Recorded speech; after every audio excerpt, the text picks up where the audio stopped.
Hi guys, it's Shantel. This is the Sage Sorority and welcome back to the pod. This is the Sage Sorority where the only dues here are your ears, not your dignity, your weekly dose of realness, resilience, and reckless abandon. Wisdom and wit for the woman who wants it all. Happy Thursday! How are we all doing? I hope we're all doing really, really well. I haven't talked about the weather in a while and the weather is shit today in London, FYI. So we're just gonna glaze past that because we literally always get a dose of like amazing weather in April, beautiful weather in May, and there's always some BS in June. Literally always. Like I have Snapchat videos of me wearing like a full-on coat, like fall coat in June. And I was like, this always happens. So yeah, it's the beginning. It's literally June 5th today. And yeah, it's just a joke. So anyways, we're just gonna like glaze on past that. As you can tell by today's title, we're talking about desperation.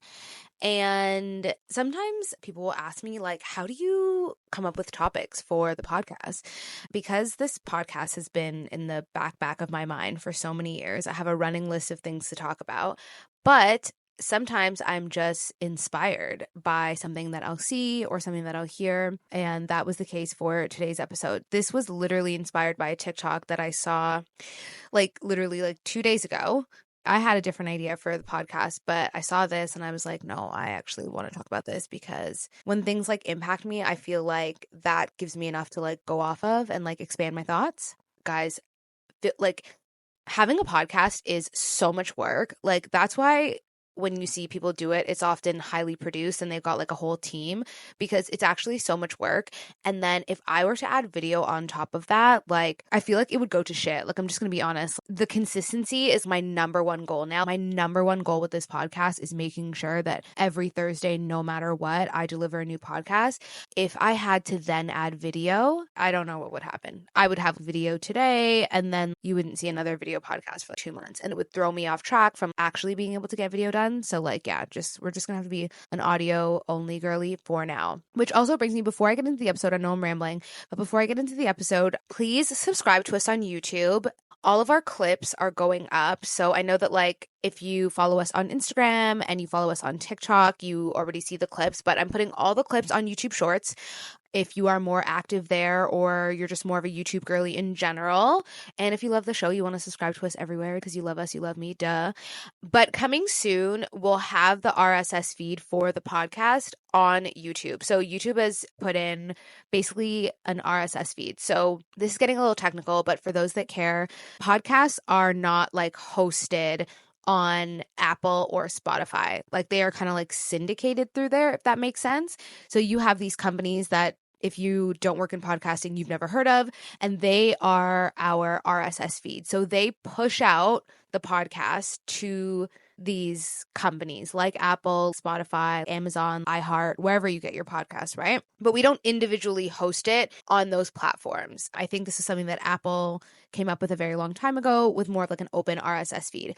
But YouTube, being the tech giant that it is, has said we're not just going to be another essentially push to play. We want to have our own RSS feed. So that's what they've set up, but you are able to implement an RSS feed that you've already had.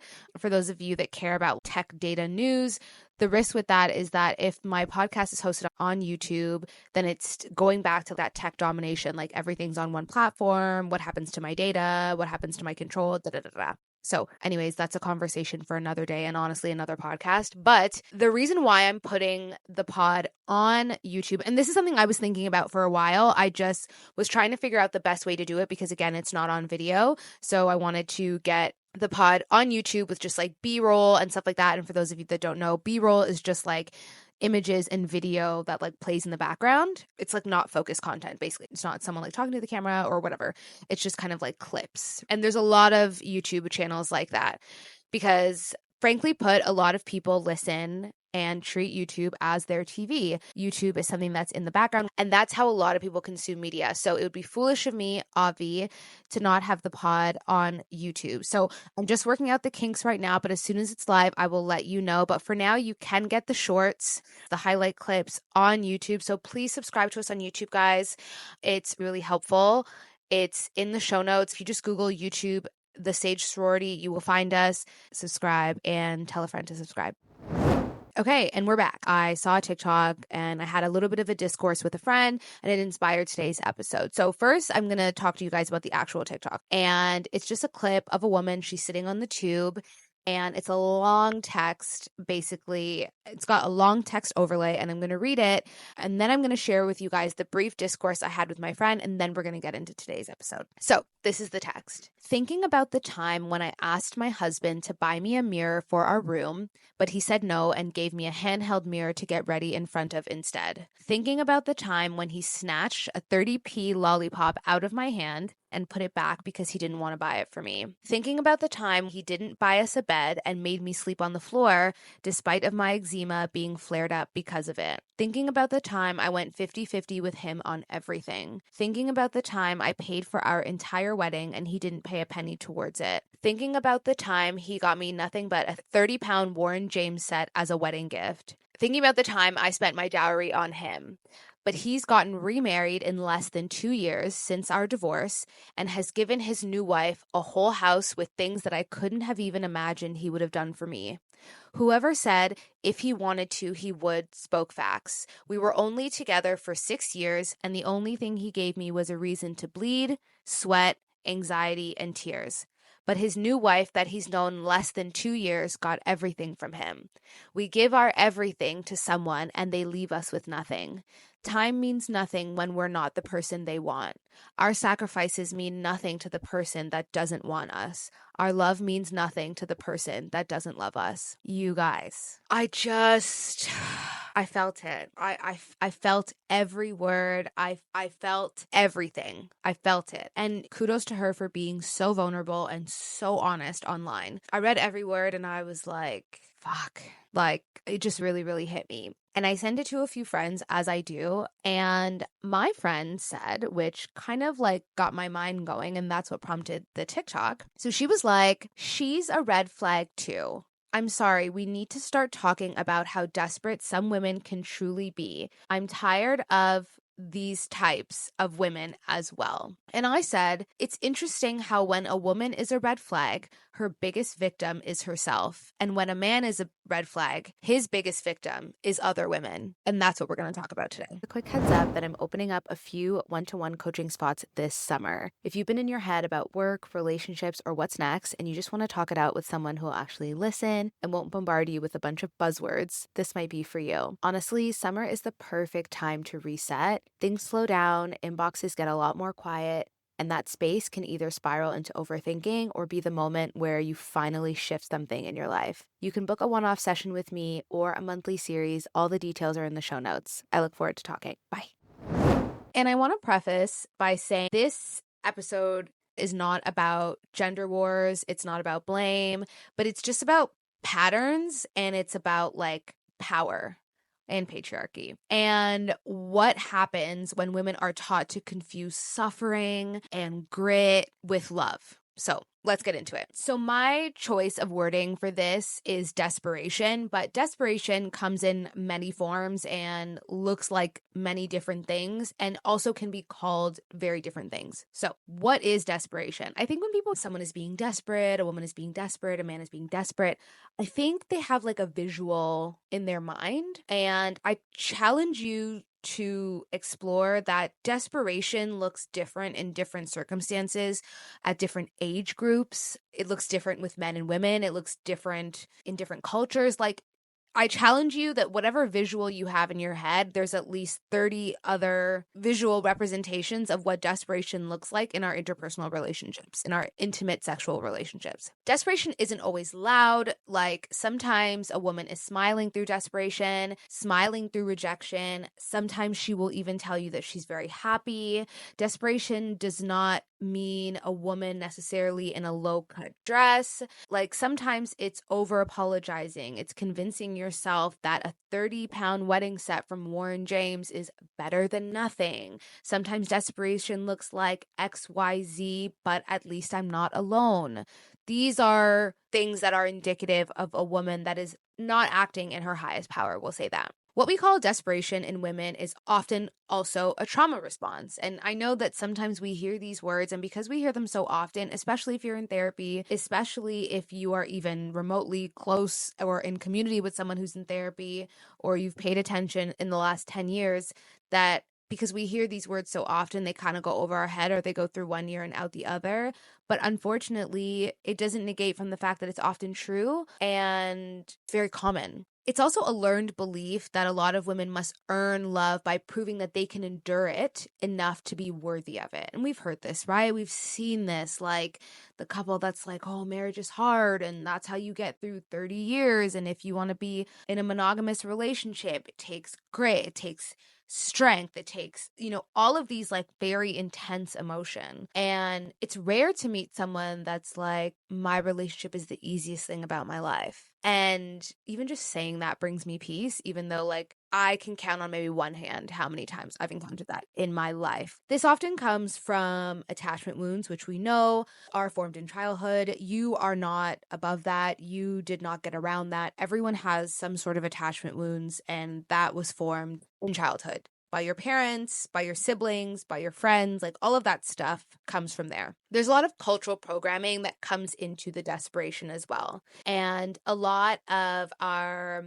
femininity is associated with sacrifice. It's associated with giving. Like women are givers. We give life. We give energy. We give everything to men. We give love. We give everything to our children, our partners, sometimes our friends. Then it turns around and we give it to our parents.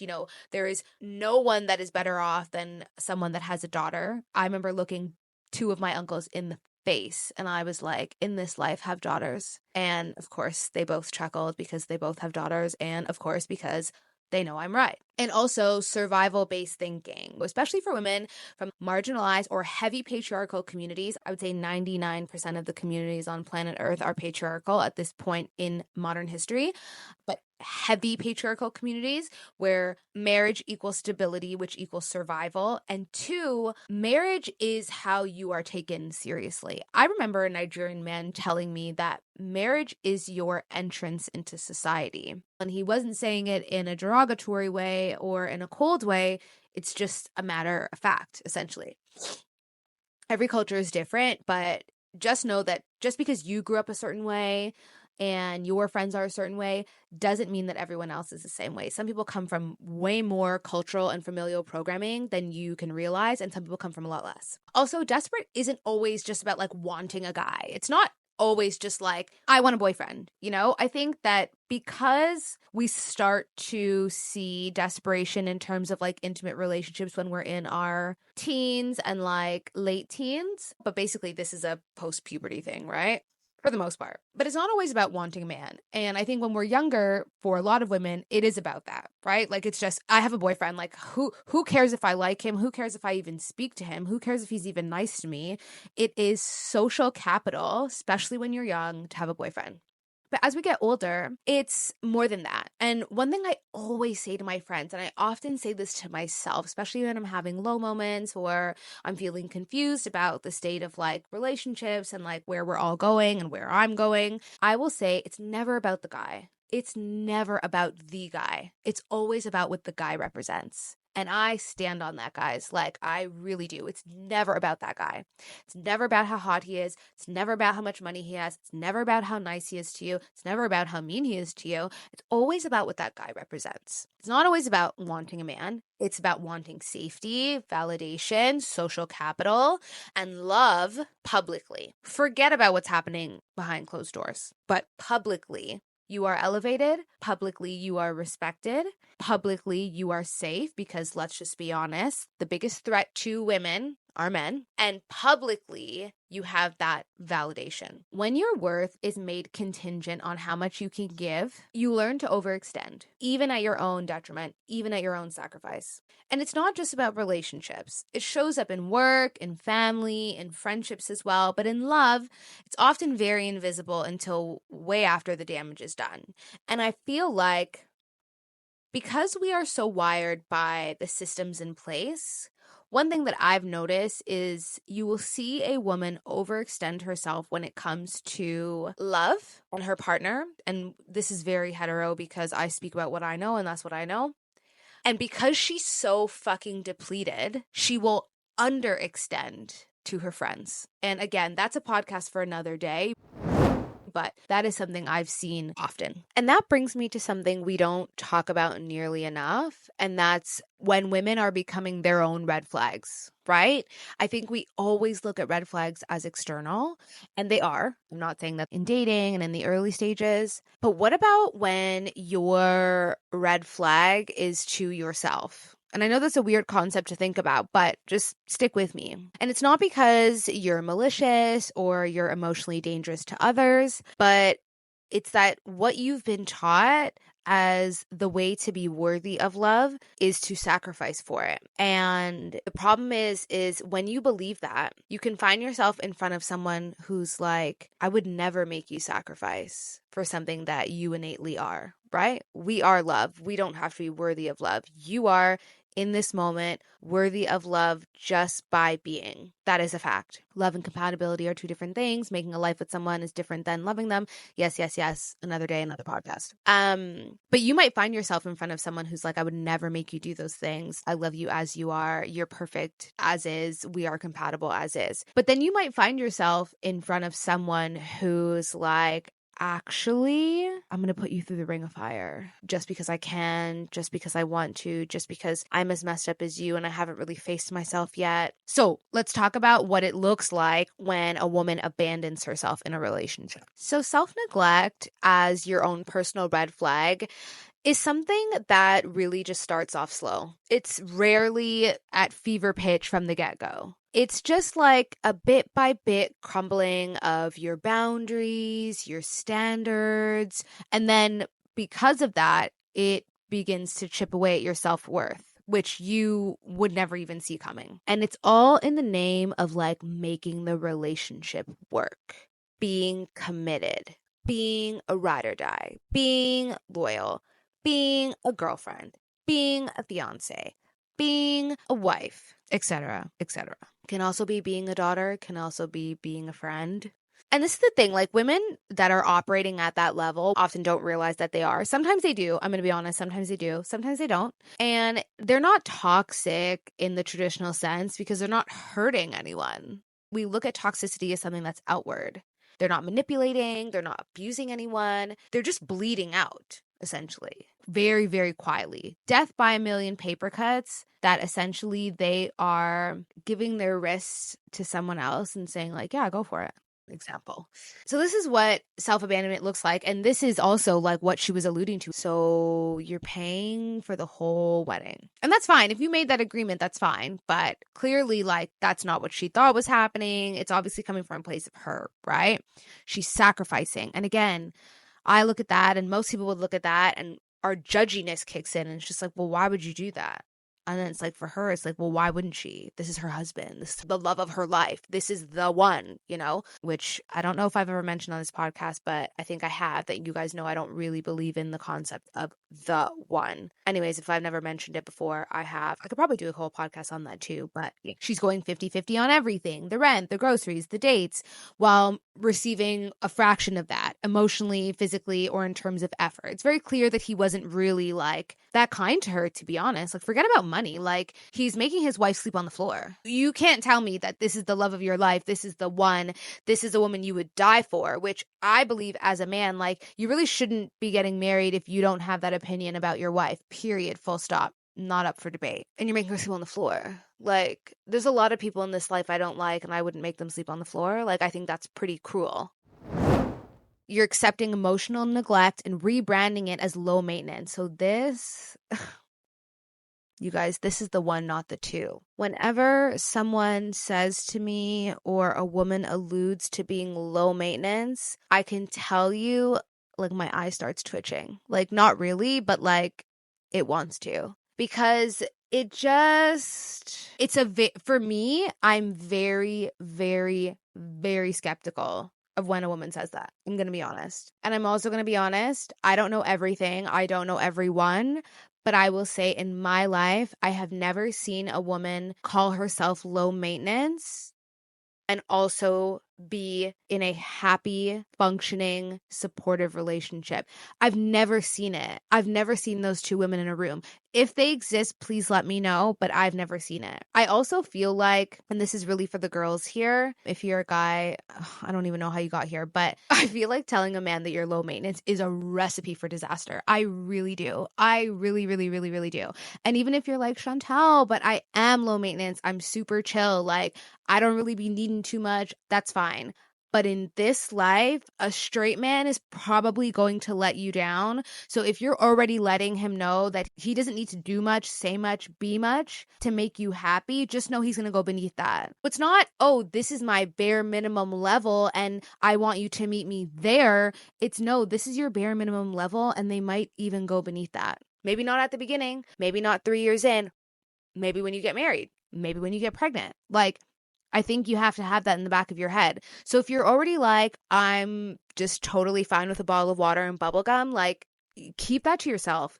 Keep that to yourself. Like if I'm giving you any dating advice in this episode, like just keep that to yourself. My eye twitches, guys. Like my eye twitches. And if you are that person, just please don't tell me that because it also makes my mind run about the type of woman that you are and how your relationship goes. If you watched That's So Raven, you know when she like, I never really watched it, but you know, she has those moments where I guess she gets like the vision, but like that's me. Like I feel like I'm already like 3, 4, 5 years into your relationship when you tell me things like that. Like my brain, like whatever you said has stopped and like I'm already like functioning like ahead of the schedule, you know? It's like that meme where that woman is like her face just looks blank and she has like all those algebraic formulas going through her head. Like that's me when you say that you're low maintenance. Like I just need a moment to think, basically.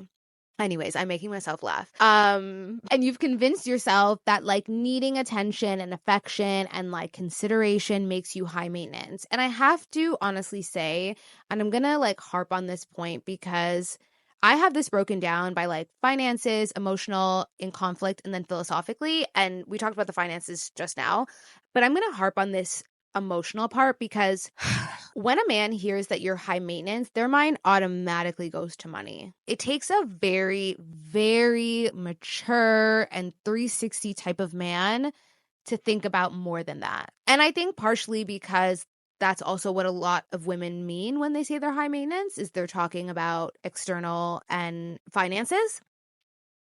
But in my experience, in my dating experience, what men have lacked the most is emotional maintenance. Like the money part is the easy part. It's the emotional part that a lot of men just don't have. They don't have.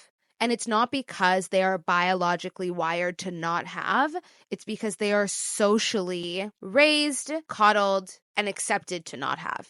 That is what this is about because men have a ton of emotions, more than just anger. Men are very observant. They have literally just stuffed it so far down that when you meet them as a grown adult and you're like, what do you feel about this? That they are like so confused. They are that woman with the algebraic formula like going through her head because they're so confused. And then you're in a serious relationship with a man and you're like, talk to me because ultimately I'm your intimate partner. Like I'm here for more than just sex and food. Like talk to me. I want to understand you as a person, as your own human being, but also I also want to understand why you do the things that you do because I'm first impact, right? The woman in your life is first impact, whether you live with her or not. And it's really difficult. And everyone is at different places in their life. Everyone has different experiences. But in my experience, like that is where a lot of men really drop the ball. This is supposed to be the love of my life. This is someone that I want to have kids with. This is someone that I'm supposed to build a life with. And he can't hold space for me emotionally because he can't even hold space for himself. It's going to be a long 30 years, babe. I can tell you that for free. It's going to be a long 30 years unless you prepare yourself and you have a contingency plan.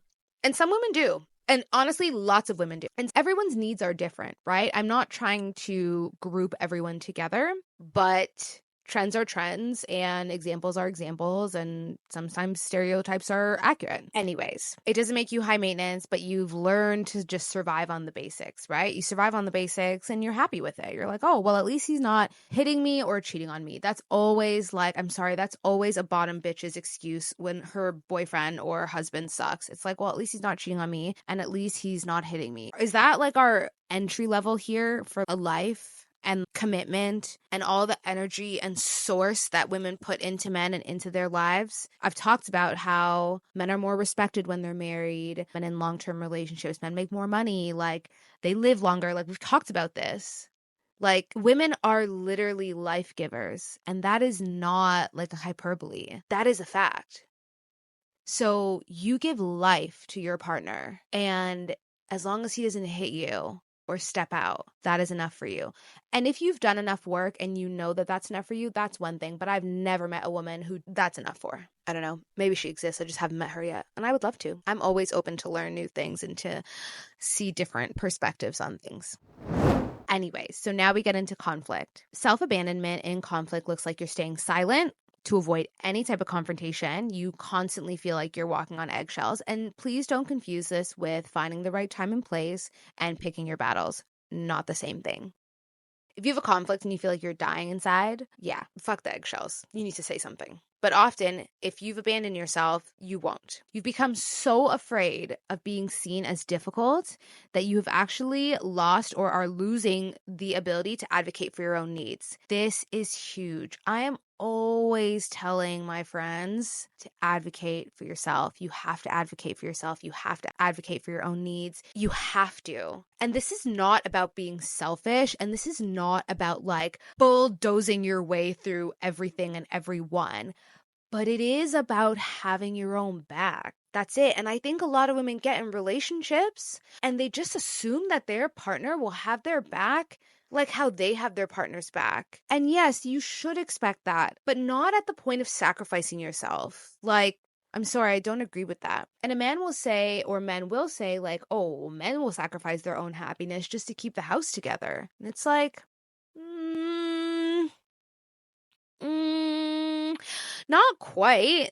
Not quite. That's not quite what they do. I see what you did there. That's not quite the same thing, but men sacrifice some of their happiness for other happiness. Like, that's what they're doing. They're sacrificing keeping the home together because they don't want to lose money.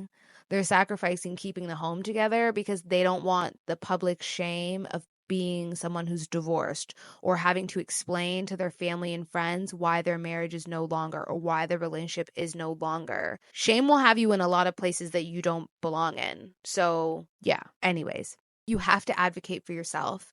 There's no one in this life that will have your back like you will. Not your husband, not even your parents, not your kids. And that's not a mean or selfless point of view. It's because no one knows you like you do.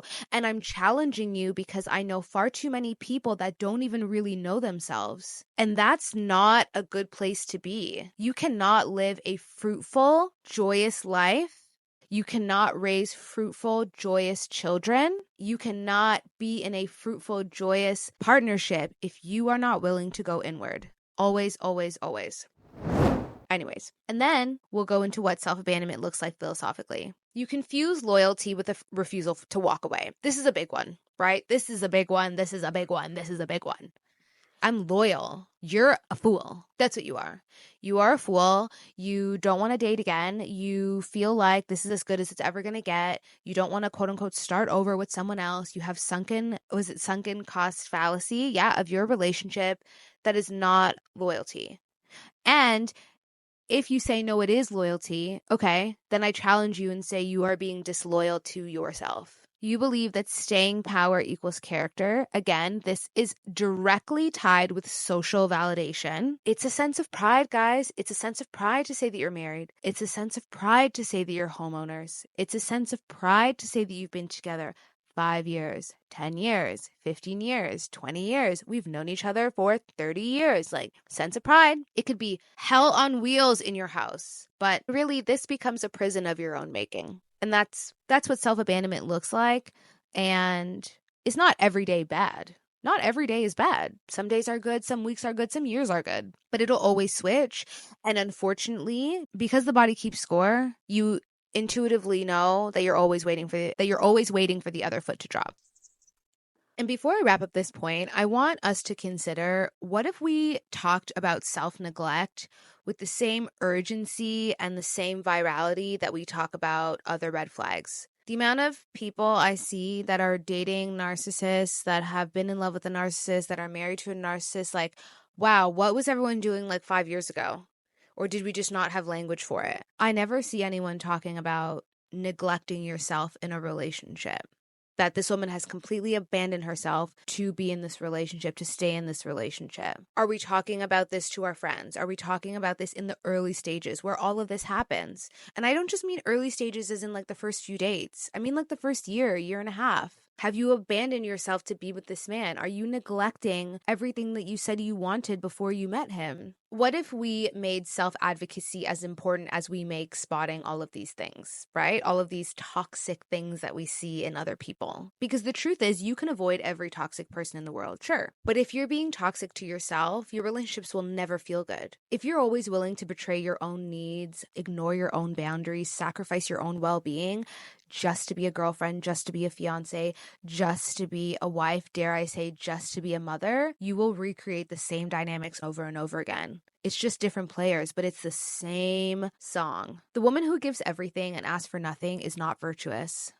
In this life, guys, be a bitch. Like, that woman is in danger. She is not empowered. She is failing. She is drowning by her own volition, by her own two hands. The woman who prides herself on being easy to love because she requires so little is setting her life up for a lifetime of settling and a lifetime of performance. And like I said earlier, this is not about shaming women, shaming anyone. If anything, I'm just trying to shift the focus because this isn't just personal, it's truly cultural. These patterns don't come out of nowhere. They are really built brick by brick.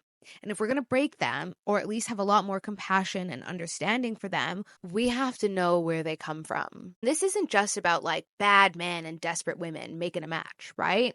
This is about systems that unfortunately reward men for being the bare minimum, and women that, one, suffer in silence, and then two, tell women that they should be grateful for said bare minimum. It's like an awful movie that's on consistent repeat. And before you come for me, before you roll your eyes, before you kiss your teeth, there's real data and statistics to back this up. And you know I came with receipts. So, according to the American Sociological Association, this study was done in 2015, women file for nearly 70% of all divorces in heterosexual marriages. This is a very, very, very common stat that floats around like the social interwebs often. And a lot of men's rebuttal is that like, well, yes, women file for divorces because they're never happy and men want to be married and women don't value marriage anymore. I don't have enough time in this podcast to go into it, but this statistic alone, we could talk about for like 20 minutes because just like some quick rapid fire, women file for nearly 70% of divorces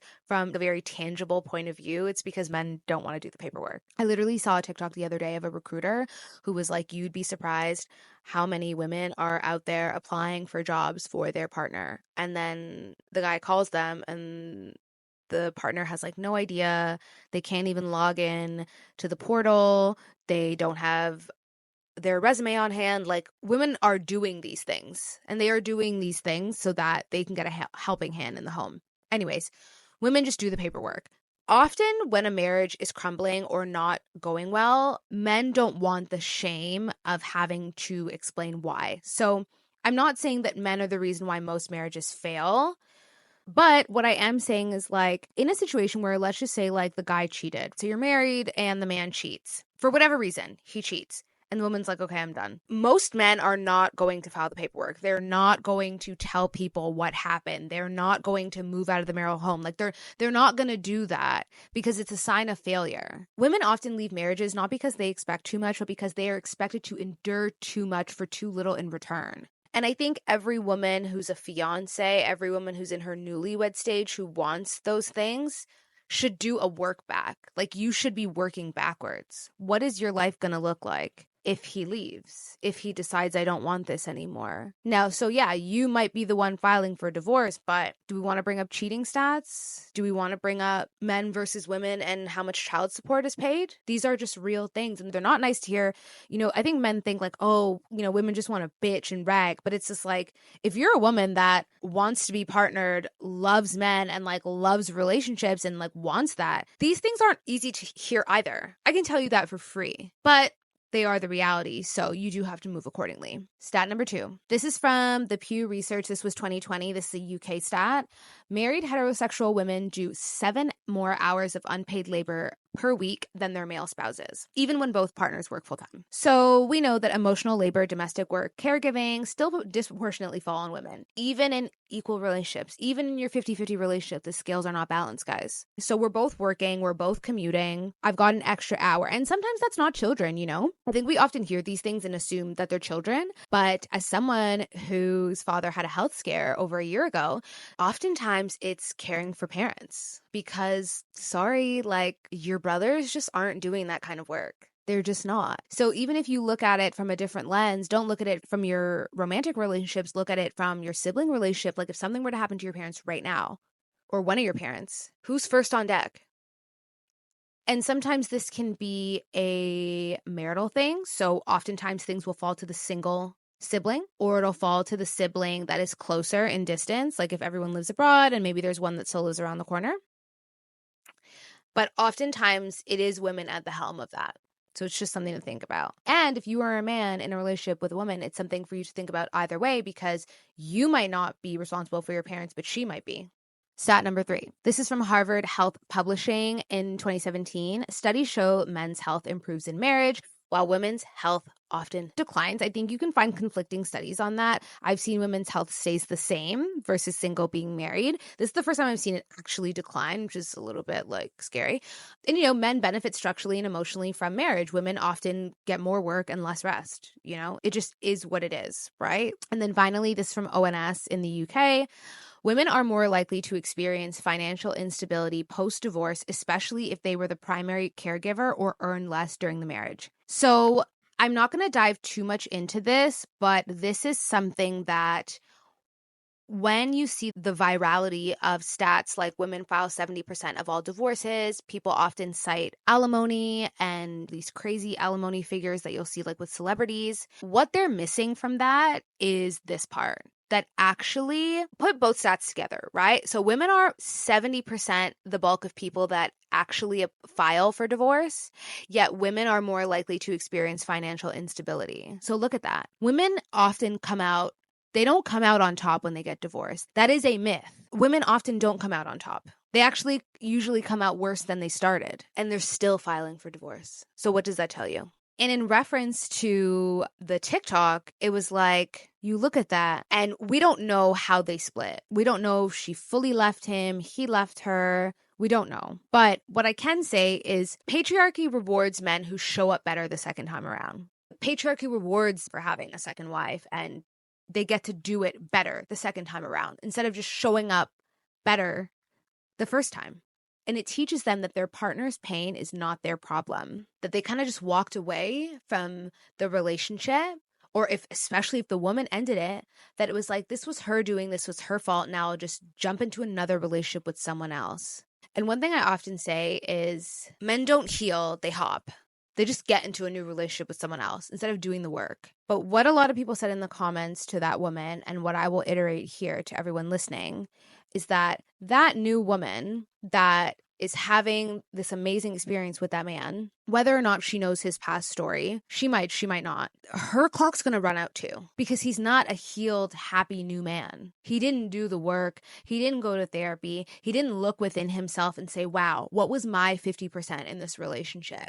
He just found someone else. And the same man that girl had is the same man that she'll get. Maybe not to the same degree, because he knows how it can turn out, but she will get that same man. Trust me. And women are often taught that their value lies in holding a man down through every version of him, especially from other men. But older women, absolutely. Like, they really do have a territorial like complex. Like, no, you hold this man down. You don't let anyone like take your husband. You don't just like terrible advice in my humble opinion. You know, even if it costs you everything. Even if it costs you your friends, your health, your looks, your children in some case. Because your children are also watching you. Contrary to popular belief, your kids are watching you. They're not listening to what you say. They're going to do what you do. They're watching you. And if and when it does finally collapse under the weight of her own overfunctioning and his underfunctioning, you know, she's the one. Oh, it's because she had kids. Oh, she let herself go. Oh, she got fat. Oh, she's really mean. No, there's 50%, guys. There's 50% in all relationships. So I kind of briefly talked about when men are red flags and how their red flags can show up. And obviously, this is not a conversation about all the red flags that show up in men and all the ways that men are toxic or whatever. But in tying in with the episode, I just kind of want to briefly touch on this. And this is going to be super quick. That I'm assuming based on her TikTok and just like what I know and the research I've done is that men like that are rarely out of control. They are in control. So you would see him and be like, he seems like such a nice guy. He seems like such a nice husband. They know how to withhold and they know how to breadcrumb and they know how to perform when it's necessary. I think this is something men often don't know about their peers. We assume that if he is quote unquote not a nice guy, that he will also show everyone that he is not a nice guy. And that is a myth. Some guys, yeah, they're just out of pocket and it's like, he's a dick and I'm sure he's mean to her too. But that's not always the case. Sometimes they know when to perform. They know how to keep it together. They know how to pretend to be husband, loving husband, kind husband, respectful husband, provider husband, whatever. Men are very observant. So they know how to talk the talk. You're trying to meet one that can also walk the walk and walk the walk in private as well. But anyways, and protect their own ego at all cost. A lot of what, and I don't want to say unhealed because I don't believe us as human beings are ever fully healed, but I do think that there's people on their healing journey and people that are willing to face themselves, and sometimes someone is on their healing journey and you are a bit further than them and vice versa. But a man that has not begun that healing journey or doesn't want to face himself will always protect his own ego at all costs. And that ties in with the shame thing. And that's also why even if the marriage is failing, even if the marriage is not in a good place, it's like, well, I'm not going to divorce because like that's a signal of failure. Shame keeps more men stuck than I think people have put language to in the last couple of years. And to be honest, this is something I would have never been able to really like articulate except for the last maybe like 3 years. So, it's just been really interesting. I think we all have our own relationships with shame, but I've realized through reading and through being a perpetual student of life how shame shows up and how it shows up differently for different people. These type of men also benefit from just underfunctioning, you know, the weaponized incompetence, like that there's Reddit threads on just basically how to be a shitty husband. Like, well, you just do it enough times and you do it badly and then she'll never ask you to do it again. It's like, oh my God. And often society enables them to keep doing it, like, because we reward men for doing the bare minimum. Like, one thing I love about living in Europe is that we don't froth at the mouth when we see a man with his children on his own. But I know in North America, it's not like that. Oh my God, honestly. All he has to do is grab a baby, strap on, like, you know, the baby backpack or whatever they're called, and like, go walk down the street and he will get so many compliments. Like, so many compliments. Women are frothing at the mouth. Men are like, fuck yeah, right on. Older women are acting like they've seen Jesus Christ walk down the street himself. Everyone is just so impressed. Meanwhile, that guy could not even maybe know that kid's name. That might be the first time he's even spent time with this kid. You don't even know. And women do that and it's like, so what? Who cares? Do it and shut up. Do it and lose weight. Do it and be hot. It's never enough. And both men and women perpetuate that, by the way. We all do. We are all like very dangerous cogs in this wheel. And unfortunately, so much of a man's quote unquote doing the work is at the sacrifice of women's emotions. And I know I reference TikTok a lot, but sometimes there's like real shit on there. And I remember I saw the go and I'm paraphrasing, but the TikTok was about how when you meet a good guy, right?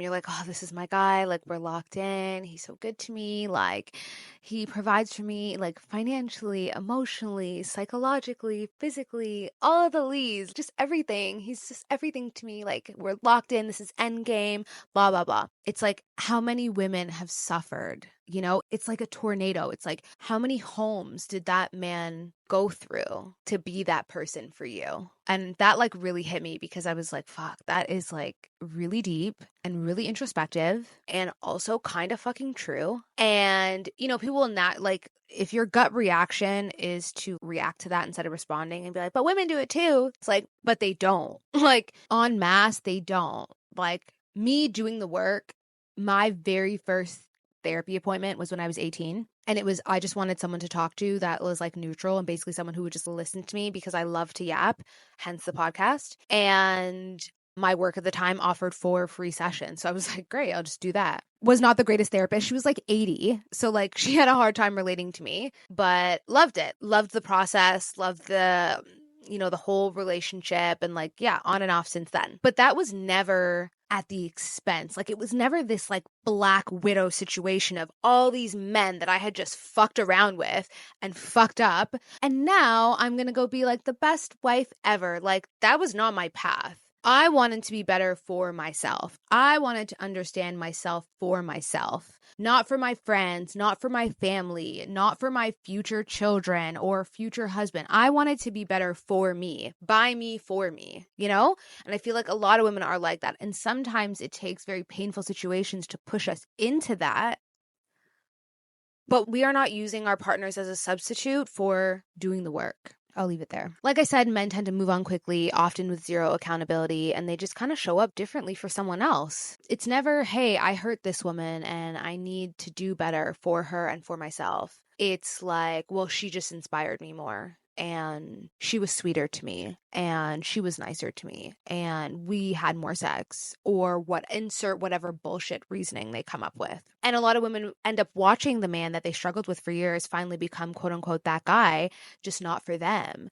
And they feel gutted. And I know women that stick in relationships because of that. Like they don't want this guy to now be better for someone else. They don't want to watch that show. And it's painful. It is painful. I'm going to hold your hand and say that it's painful. I'm not going to lie to you, but it's also not real. Like, it's not real because I don't believe you can be in love with someone who's not truly in love with you. And I don't believe as a woman you can ever feel safe, secure, and happy and at your fullest self if the guy's not giving you what you know you deserve. It's not real. It is not growth. It is not a truer depth of love. It is pure rebranding and convenience. I really believe in taxi light theory when it comes to men. And I think that, I'm not saying men don't marry for love. I'm not saying that. But I do think that for them, it's 50% timing and it's 50% love. So I do think there's a huge part of a lot of men that are like, okay, yeah, this'll do. Like, yeah, this'll do. This, whatever we've got going on here, whatever she looks like, however she treats me, this'll do because I'm ready to settle down. It's cheaper to be in a relationship than to be single. If you're a man and you're about that life, that's also number one. At a certain point, it's embarrassing for men to be perpetually single, especially if they're professionals. Like, the myth is that every man is some Clooney, and that's not the case. It's just not the case. And also, we know Clooney as a perpetual bachelor, but he was always in relationships. He was always with someone. And now he's married to the love of his life. You know, for now, I hope so. And that's what makes like the aftermath so brutal is you're left not only grieving the relationship, but you're questioning your self-worth. And because he became everything you begged him to be for someone else, you're left with like a little bit of a mind fuck.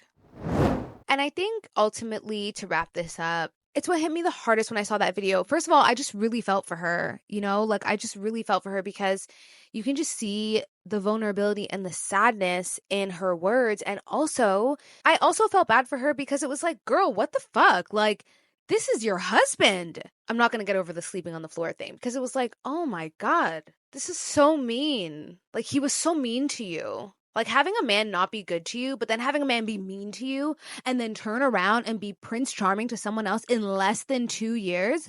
Men end this less than 2 years like cycle. It's actually crazy. I felt bad. And when my friend said what she said, I didn't immediately agree, actually. And I actually thought it was a bit harsh. That it was like, do I consider this woman to be a red flag? But then it was like, okay, let's unpack how we talk about red flags and what is a red flag. I don't think my gut reaction to that is that she's a red flag. I look at that as like, ooh, you sold yourself for your fairy tale. That's what I look at. And it's like, that's not how that works. You're supposed to be a part of that fairy tale. You sold yourself for an idea, a vision, public validation. Not love. Not love. And you can't sell me on that. You can't tell me that you were in love. No. First of all, love is a verb, and love goes both ways. There's no way that man loved you. You loved the idea, and you guys know I've said it before. Do you like the man, or do you just like the man in your head? Like, you sold yourself for a vision. That makes me sad because I hate to see a hot girl down bad. And I know that that's not a unique feeling, right? To give your all to someone who leaves you empty. Obviously, maybe your situation's not going to look like hers, and you're probably not going to be public with it either. But you know what it's like to be like, he'll get it. He's going to change. He's going to do better. He loves me. He loves me so much. Of course he's going to do it. I'm not asking for that much. I think when I saw that response from my friend, it's just like, she's a red flag. And I don't think she's a red flag. I think she's someone who believed love meant sacrifice. Love meant being ride or die.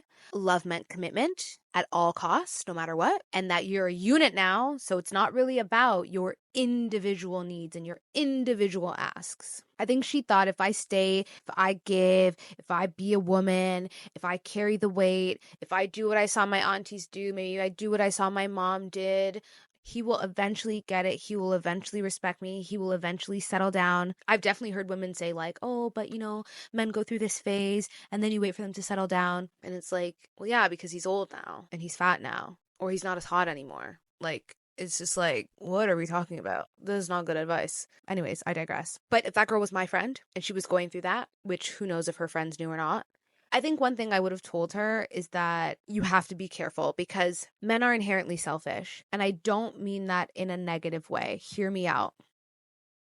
They are groomed to be that way, to think of themselves, to think about what they want. They don't think collectively. And the best example I can use is that girls and women are taught to be nice, right? Be nice, be nice, be a nice girl. We're all taught that in some way, shape, or form. And if you weren't taught that in your house, you were taught that in schools, you were showed that in your friend groups, you were shown that at work, you're shown that as a woman. Through hell or high fire, you are shown that as a woman. Men are not shown that, right? They're not. And us being taught to be nice is being cognizant and hyper aware of everyone else's emotions, even if it's at the expense of our own. That's what being nice is. That's why we all hate that word now. Well, maybe not we all, just me. Men are not taught that. And men are not taught that. And they are shown by proxy, by being around women, that that's what women do. That's not what men do. Whether this is conscious behavior, like a man's going to be like, oh, I don't think like that. It's like, okay, maybe you don't think like that. But do your actions do that? I bet you they do, even without you even realizing. So let me wrap up my point. It's like, Shantel, land the fucking plane. Men are takers and they're inherently selfish. And you have to be very careful. You have to be vigilant to not be taken advantage of. And it's not because he doesn't love you. I'm not going to go that far. I don't think this man loved her, but I'm speaking in general terms. I think that you, just like how you have to set boundaries with coworkers and you have to set boundaries with friends and you have to set boundaries with everyone else in your life. I think women just assume that when they're with men, the whole like, I want to turn off my brain. I think they take that a little bit too far sometimes, that like, I just really want to turn off my brain and like, I just want to like be a sacrificial lamb because I know that like my man has me and I don't even have to think. And it's a very dangerous position to be in. I think you always have to think. And what you have to be radically honest about is some men will gladly take everything. They will take it all. They don't care if it's coming from you. They don't care what you are doing and giving up to give that to them, because they will also turn around and be like, they didn't ask you to. You might say calling that woman a red flag is fair, but I also think in the same breath, you have to hold compassion too, because the real damage isn't wholly what he did to her. It's what she just kept doing to herself. So now we name the pattern, we've spoken our truth, and we know all these things intuitively. Life is a practice, I will say that. And it doesn't matter how much you read and how many podcasts you listen to, including this one, how many articles you read and this, that, and the third. You have to put things into practice and you have to be willing to go through the fire and you have to be willing to move forward. And what do we do as lover girls? You're like, Shantel, I'm a lover girl. I want to get married. I want to have kids. I want the white picket fence and my fucking hot husband, 6'3", like makes 7 figures. Da-da-da. I want that. First of all, I love that for you. Okay. That's number one. Because yes, love that.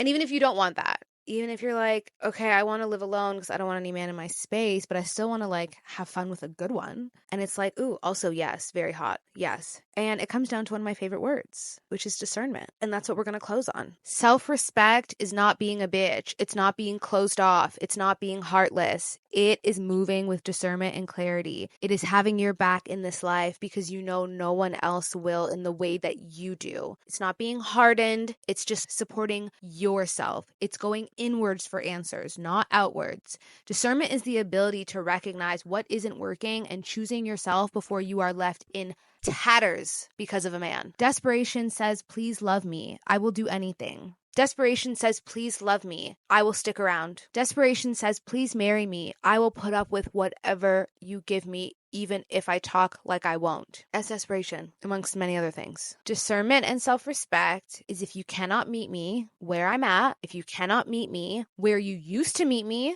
because that's another one, that's T. If you cannot meet me where I know I deserve, and not from a place of ego, from a place of self-worth and love and care, then I'm leaving. And that's not just talking the talk, guys. It's walking the walk. You cannot bait a man with leaving and then stick around. Because honestly, if I'm going to be honest, and I'm not going to go on a tangent because I'm going to wrap this up, that is worse than just not saying anything. Because once a man knows that you will pump fake, once he knows that you are really not about that life, you have broken the levees. Okay? You have broken the levees.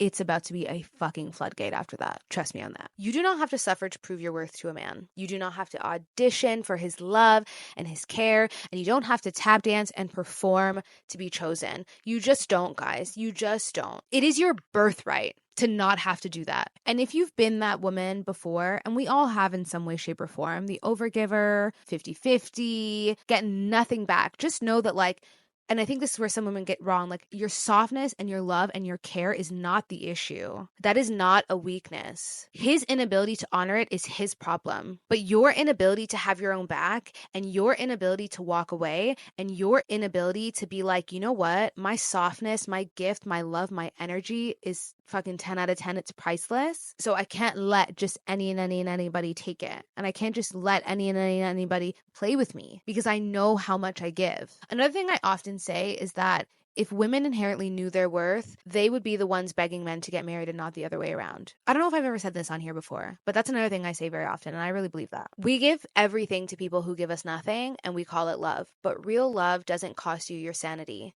Real love doesn't cost you your self-worth.